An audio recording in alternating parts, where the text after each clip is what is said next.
Алматы облысы Іле ауданы Қараой ауылы Ыдырыс Ноғайбаев атындағы номер 18 орта мектептің 7 сынып оқушысы Бауыржан Аяжан жас эколог ерікті мектебінің мүшесі болып табыламын. Сіздерге мектепте өтіп жатқан Яла атты жобасының эко-болашақ номинациясы бойынша мектепте болып жатқан шараларды таныстырсам. Барынша үнемдеу және қоқыстан тазартудың бір тиімді тәсілі тамшылатып суару және ол тәжірибе жүзеге асты.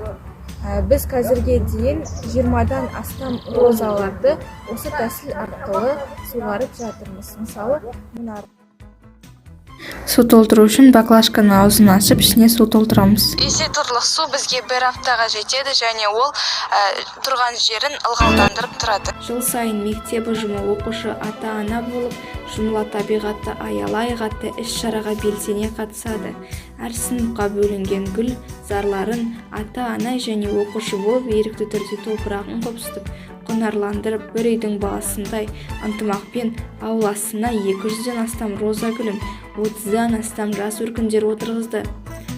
Бұл деген білімге толы мектеп ішінің сырты гүлмен құлпырып, жасыл желекпен көмкеріліп, ерекше көркімен көз мейірін қандырса, әрі білім алушылардың табиғатты сүюге алған теориялық білімдерін практика жүзінде іске асырып, еңбек сүйгіштік экологиялық мәдениетін дамығандығының айқын дәлелі болмақ. Роза жер бетіндегі ең танымал гүлдердің бірі. Адамдар оның ерекше хош иісі және сұлулығымен жақсы көреді. Роза раушан отбасы гүлді өсімдіктер. Оның ішінде 91 тұқымдастығы, 4900-дан астам түрі белгілі. Мектеп ауласына биыл роза гүлінің тараған 30-дан астам түрлі сортынан 200 аса роза гүлін 30 гүлзарға отырғыздық. Жалпы мектеп ауласында 50-ден аса түрлі түстегі розаның 700-ден астам роза гүлі бар. Бұл гүлдерді зиянкестерден қорғап, әр гүлдің өсіп өнуін зерттейтін биологтар жұмыс жасайды. Кабинеттегі бөлме гүлдермен көмкеру кабинетті таза ауамен, яғни оттекпен қамтамасыз етіп қана қоймай, ерекше жағымды көңіл-күй әсемдік сыйлайды.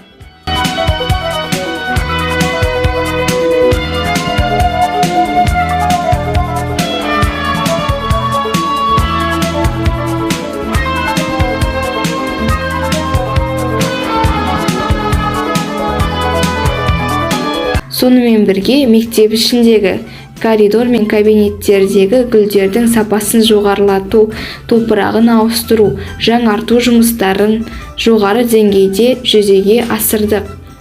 Бұл ретте кабинетке арналған Қытай роза гүлінен 15 тал, басқа да гүл сорттарынан 30-дан астам бөлме гүлдерін отырғызып, мектеп ішінің ауасын жақсартып, жасыл желектің санын көбейттік және бұл жұмыс жалғасын табуда. Біз мекен етіп отырған ауыл мен білім алған білім ордасының тазалығын насихаттау күні етіп белгіленген. Бұл күнде әр сенбі күні жас экологтар, еріктілер мен бірге мұғалімдер мен оқушылар мектеп ауласын тазалау, гүлзарларға күтім көрсету, қоқыстан тазарту жұмыстарын алып барады.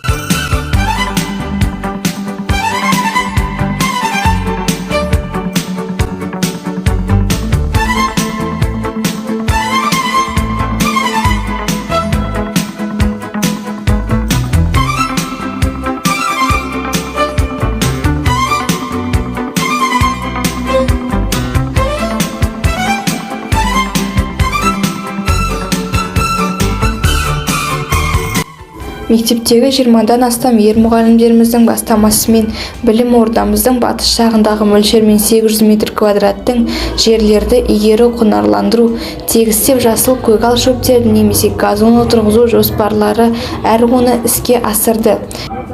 Қазіргі таңда бұл жерге көгал шөптер тұқымы себіліп күтіп бапталуда. Биылғы мектеп бітіруші түлектердің мектепке тарту еткен шыршалары осы жерге тамыр тартып өсуде. Болашақта осы отырғызған шыршалардың саясында ұрпағымыз тыныстап ойнайтын болады.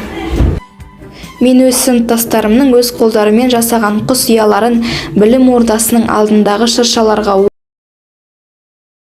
орнатылып, өздерінің табиғаттың жаршысы, құстардың қамқоршысы екендігін көрсетіп қана қоймай, жас өспірім білім алушыларға үлгі болып, табиғатты аялауға, тәрбиелеуге бастамашыл болды. Біз жас экологтар экологиялық мәдениетті жас өспірімдерге қалыптастырып, таза көрікті жасыл желекке оранған білім ордасы мен ауылды құру және оны дамытуда өз үлестерімізді қоса береміз. Біз сіздермен біргеміз.